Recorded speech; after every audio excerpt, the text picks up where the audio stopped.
Now, on to our interview guest, one of the greatest ever rock photographers. He became known as the man who shot the 70s, and Mick Rock can lay claim to capturing some of the most evocative images of the decade.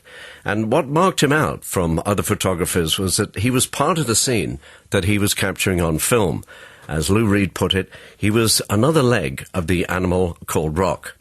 Mick began taking photos just for fun while at university in Cambridge, but it wasn't until he received the first payment for one of his shots that he thought there could be a bit more to this photography lark. That's when the brain went, oh, you mean there's money in this? Before that, I'd photographed lady friends of friends, even a couple of friends, and I wasn't still seriously thinking about being a photographer, because what kind of a living was that going to be?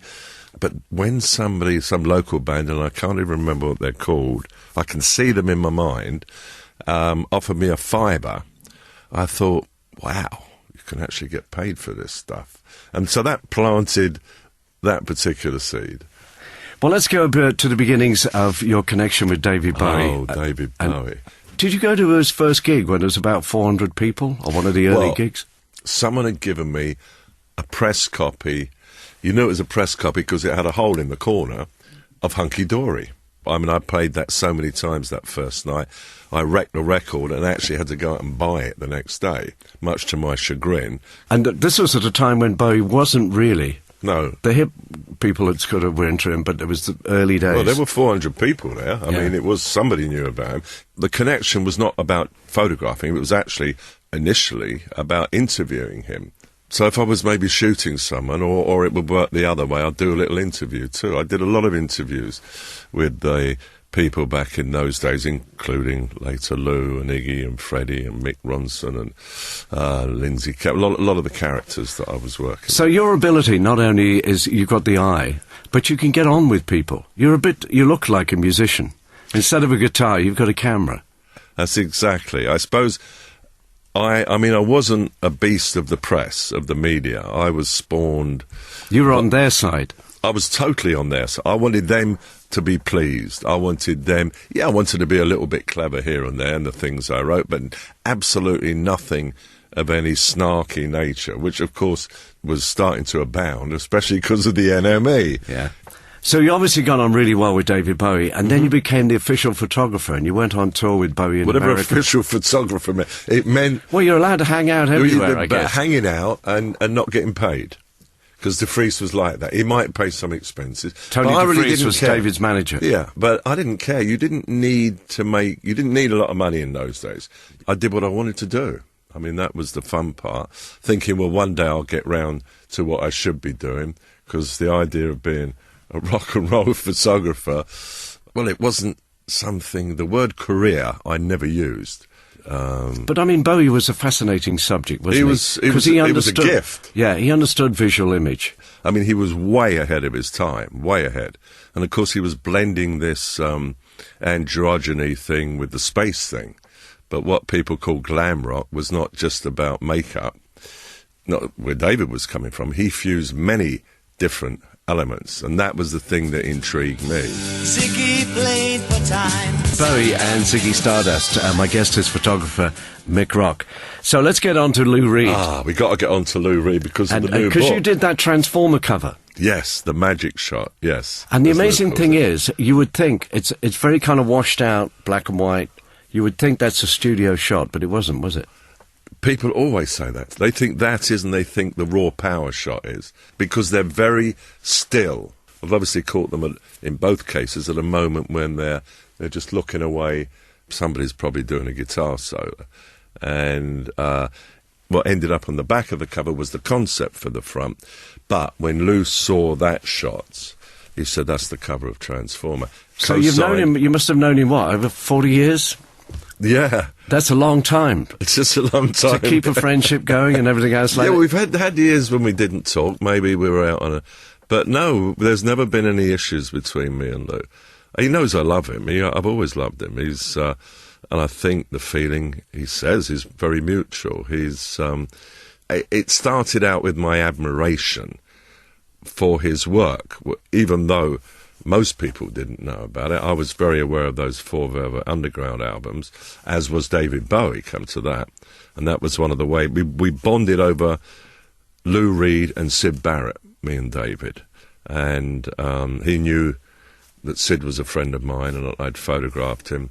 And he had met Lou in New York the previous winter when he had gone over there to sign the deal for Hunky Dory. So Lou Reed says of you, I like Mick and I like what he photographs. All of these moments would have been gone forever if it wasn't for him. Here is Lou Reed and that great song from Transformer. Candy cane. My guest on Sounds of the 70s here on Radio 2 is the photographer, Mick Rock, who did the shot, that classic Queen shot for Bohemian Rhapsody, the front cover of Queen 2, the faces all together. That was a great idea. Were they all together in the studio, or did you do them separately and join them all together? Oh, no, I shot that as one shot. Yeah? Oh, yeah. They wanted first a photo session, and also a new album cover for their new album. Because they played you the album, and then you said exactly the right thing. How did you describe it? I said, it's Ziggy Stardust meets Led Zeppelin. And that got Freddie and then the others very excited. They loved that. I was in. Yes, I was definitely in after that. I mean, considering they hadn't moved many records, they were very sure of themselves. I mean, they were very confident, I have to say. It was to be a gatefold, it was to have a black and white theme, and it was to feature the band.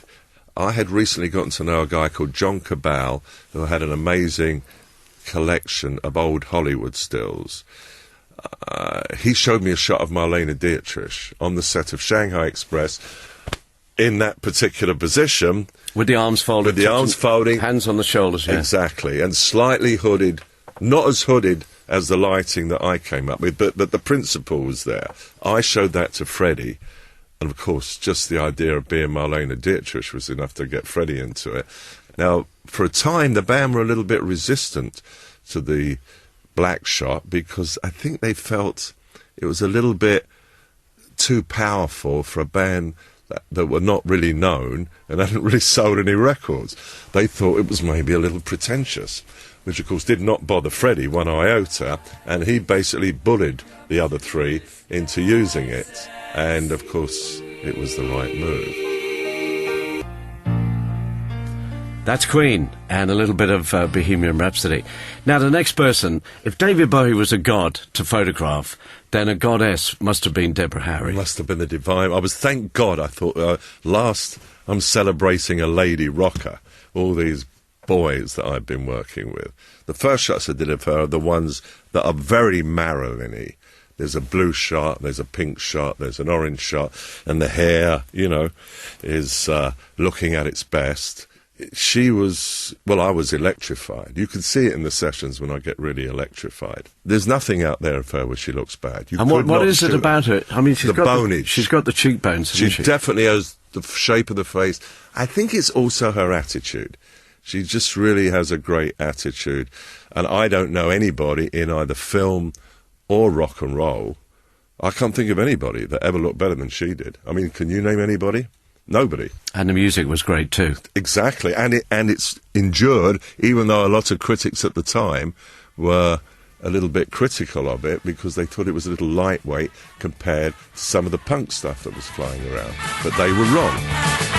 It's Blondie, and I'm Gonna Love You Too. So, Mick, it's been great talking to you. You've taken so many photographs, it's incredible, and you've got so many stories. We need a Mick Rock show. Anyway, for now, Mick, it's been great seeing you. It's totally a pleasure to do this with you, Mr. Walker, sir. He's a character and a half. Mick Rock, who came by our studios recently to have a chat. His new book is called Transformer. It's available now as a deluxe and collector's edition, featuring his photographs alongside Lou Reed's words. Find out more by going to transformerbook.com.